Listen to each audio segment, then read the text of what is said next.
1946년 1월 20일 참고 발도르다는 그녀의 수호 천사로부터도 받아쓰기를 받았는데 그녀의 수호 천사의 이름은 아자리아, 즉 하느님의 도우심이라는 뜻이다.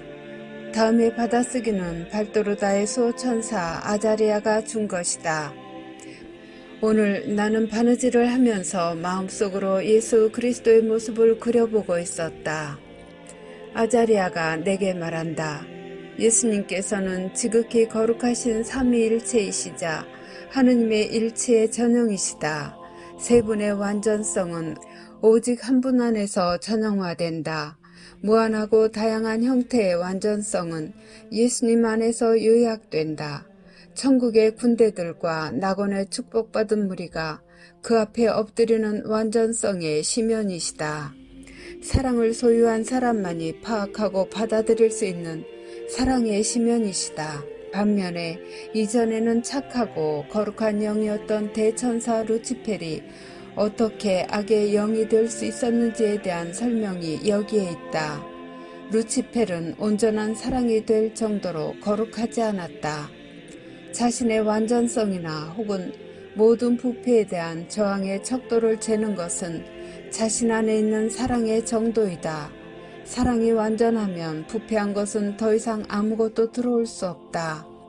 루치펠은 불완전한 사랑의 척도를 가지고 있었다.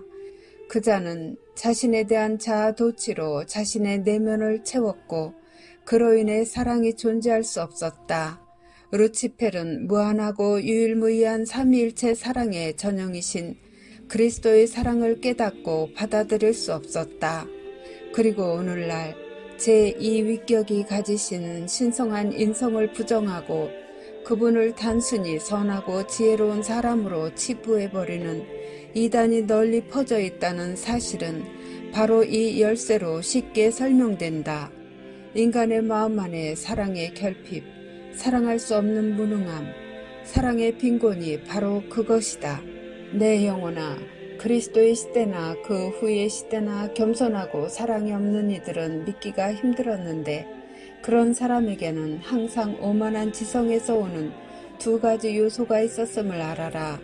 첫째, 그리스도께서는 하느님이시자 사람이셨고 영적 행위만을 행하셨으며 이것 때문에 그분에게 가장 가까웠던 따르는 이들로부터도 미움을 받고 배신당하셨다. 둘째, 사랑의 성사, 즉 성체의 성사를 창조하셨다는 사실이다.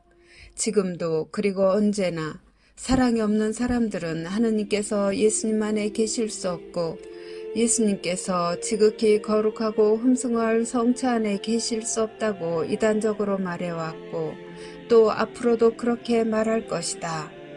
그러므로 내 영혼아, 하느님이시오 사람이신 분의 모습이 그려진 곳에 단 한마디 문구만을 붙여야 한다면 이렇게 써야 할 것이다. 나는 사랑의 전형이다. 거룩한 아자리아는 침묵 속에 경배한다. 이 얼마나 평화로운가. 나는 내 수호 천사의 가르침을 나중에 다시 읽고 묵상하다가 루치펠은 온전한 사랑이 될 정도로 거룩하지 않았다라는 데서 잠시 멈춘다. 천사에 대한 숭고한 개념에서 나는 천사와 같은 영이 어떻게 죄를 짓고 결함을 가질 수 있었는지 이해할 수 없었다. 천사들의 죄 앞에서 나는 항상 놀라움을 금치 못했었다. 하느님의 완전한 뜻에 의해 창조되고 영원한 완전성을 바라보고 있던 이 영적 존재들 중 일부가 어떻게 죄를 지을 수 있었는지에 대해 한 번도 제대로 납득할 만한 설명을 들은 적이 없었다. 그러나 이제 온전한 사랑이 될 정도로 거룩하지 않았다는 내 수호 천사의 가르침이 나에게 그 답을 주고 깨우침을 준다. 어떻게 그럴 수가 있었을까? 거룩한 아자리아가 다시 말한다. 천사들은 사람들보다 우월하다. 사람들은 물질과 영으로 구성된 존재들이다. 우리 천사들은 우월하며 우리는 모두 영이다. 그러나 은총이 사람 안에 살고 그 안에 신비체의 머리이신 그리스도의 피가 돌게 되고 동시에 7성사들이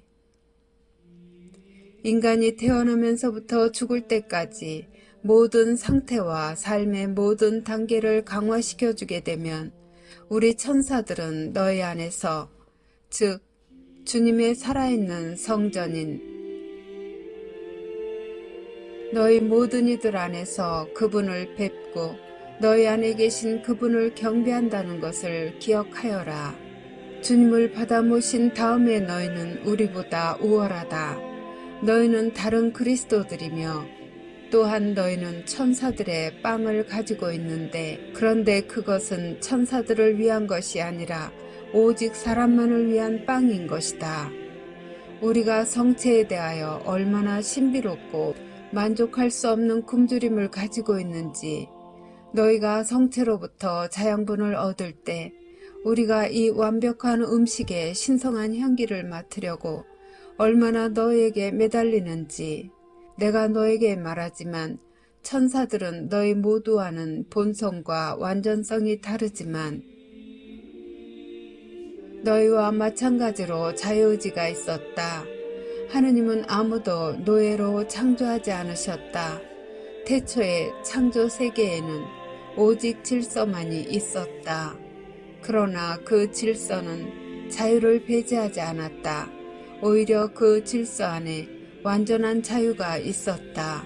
정확히 말하자면 그러한 질서에는 다른 존재나 피조물의 삶의 궤도를 공격하여 파멸을 일으킬 수 있다는 침입과 침략에 대한 두려움이 전혀 없었다. 따라서 루치펠이 자신의 자유를 남용하고 자신의 의지를 가지고 무질서한 정열을 자기 자신 안에 주입하여 완벽한 질서의 무질서를 만들기 전까지에는 온 우주에 질서가 있었다.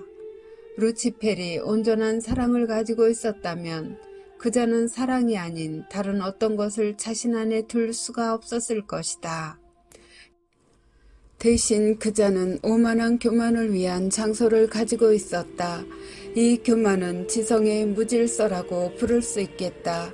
하느님께서 이 행위를 막을 수 있으셨을까? 물론이다. 그러나 하느님께서 왜 가장 아름답고 가장 똑똑한 대천사의 자유의지를 침해하셨겠느냐? 그렇게 했다면 지극히 공의로우신 분이 원하셨던 것, 즉 대천사에게 주셨던 자유를 더 이상 원하지 않는 것이 되었을 것이며 그것은 당신의 질서 안에 무질서를 넣는 것이 되지 않겠느냐? 하느님께서는 죄를 지을 수 없는 상태에 두기 위해 고통받는 영을 폭력적으로 억압하지 않으셨다. 루치펠이 자유의지에 대한 선택의 기회가 없어서 죄를 짓지 않았다면 영원하고 무한한 행복을 누리는 데 있어서 자신의 공로는 아무것도 없었을 것이다. 우리 천사들에게도 하느님에 대한 환신, 무한한 행복을 계속 누리기 위해서는 선을 원하는 법을 아는 것이 필요했다. 하느님께서는 그분의 첫 번째 창조 활동에서 이 숭고한 대천사를 곁에 두기를 원하셨고 그자가 사랑이신 하느님이 이루실 미래의 창조 계획에 대해 알기를 원하셨다. 참고 창세기 1장의 천지 창조편에서 천사는 첫 번째로 창조된 존재였다. 즉 야훼 하느님의 창조 활동 제1일에 빛이 생겨라 하시니 빛이 생겼다. 에서 이 빛은 바로 자연적인 빛과 함께 영적인 존재인 천사를 가리킨다. 창조된 이후 천사는 그 나머지 하느님의 창조 사업을 지켜보고 함께 하였을 것이다. 하느님께서는 루치펠이 자신에 대한 교만을 정복하지 않은 데서 생겨나는 죄로부터의 파멸을 상쇄하기 위해 그자의 죄가 하느님께 끼칠 흠숭하고도 비통한 필요성을 초래하는 즉 하느님의 강생과 죽음이라는 것을 알기를 원하셨다. 사랑이신 하느님은 이렇게 말할 수밖에 없었다. 하느님의 첫 번째 자기 소멸 즉 자신을 무한히 낮추시는 자기 부정이란 이 교만한 대천사에게 사랑스럽고 부드럽게 몸소 허리를 굽혀 애원하기를 마다하지 않으신 이 행위였다. 그리고 그자의 교만이 하느님께 무엇을 부과할 것인지에 대한 환시와 함께 거의 그에게 죄를 짓지 말아달라고 애원하시고 그렇게 하면 다른 이들에게 죄를 짓게 되는 것이라고 하셨다. 그것은 하느님의 사랑의 행위였다. 그러나 이미 사탄이 된 루치펠은 이 행위를 두려움, 나약함, 모욕으로 전쟁 선언으로 받아들였다. 그리고 루치펠은 지극히 완전하신 분을 대적하여 전쟁을 일으키면서 이렇게 말했다. 너가 하느님이라고? 나도 하느님이야. 당신이 만든 것은 무엇이든지 다 나를 위한 것이었다. 그리고 만약 하느님이 계시다면 내가 바로 그다. 나는 나 자신을 경배한다. 나는 당신을 혐오한다. 나는 나를 정복할 줄 모르는 당신을 나의 주님으로 인정하기를 거부한다. 당신이 경쟁자를 원하지 않았다면 당신은 나를 그렇게 완벽하게 창조하지 말았어야 했다. 이제 내가 하느님이고 나는 당신을 대적한다. 당신이 할 수 있다면 나를 정복해 보아라. 그러나 나는 당신을 두려워하지 않는다. 나도 창조할 것이다. 나 때문에 당신의 창조물들이 벌벌 떨 것인데 이는 내가 바람에 흩날리는 구름처럼 그들을 흔들어댈 것이기 때문이다. 나는 당신을 증오하며 당신의 것은 무엇이든지 다 파괴하고 그 폐허 위에 내 것이 될 것들을 창조할 것이다. 나는 나 자신 외에 다른 어떤 힘도 모르고 인정하지 않는다. 그리고 나는 나 자신 외에 다른 어떤 것도 더 이상 숭배하지 않고 더 이상 숭배하지 않는다. 참으로 그때 창조계 안에서 모든 창조계 안에서 가장 낮은 형태에서부터 가장 깊은 곳에 이르기까지 이 신성 모독적이고 공포스러운 말들로부터 끔찍한 격변이 일어났다.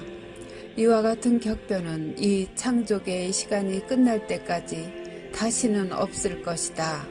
그리고 그것으로부터 지옥, 즉 증오의 왕국이 태어났다.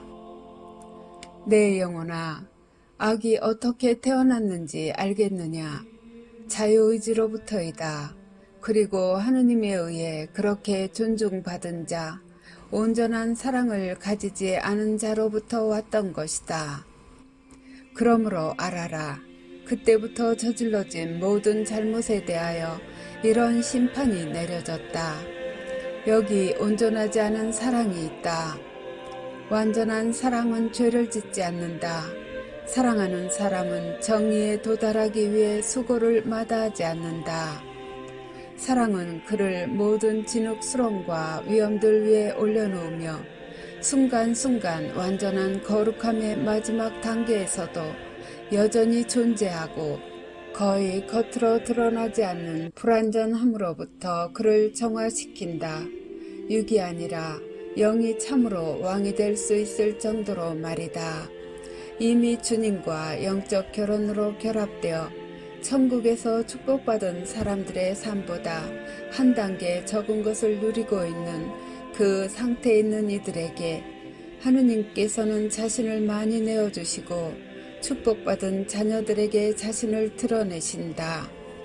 영광이 성부와 성자와 성령께. 악마에게서 자신을 보호하는 다만 세 가지 길. 첫 번째, 고해성사. 두 번째, 사탄을 쳐부술 힘을 받으신 내 어머니께 바치는 매일의 봉헌을 통해서이다. 또한 묵주기도는 중요한 방패이며 악마의 악한 눈으로부터 다른 방향으로 너와 너의 가족을 덮어 보호해 줄 것이다. 세 번째, 마지막은 은총 지위에 머무는 것이며 너희가 내 거룩한 성체를 받아 모심으로써이다.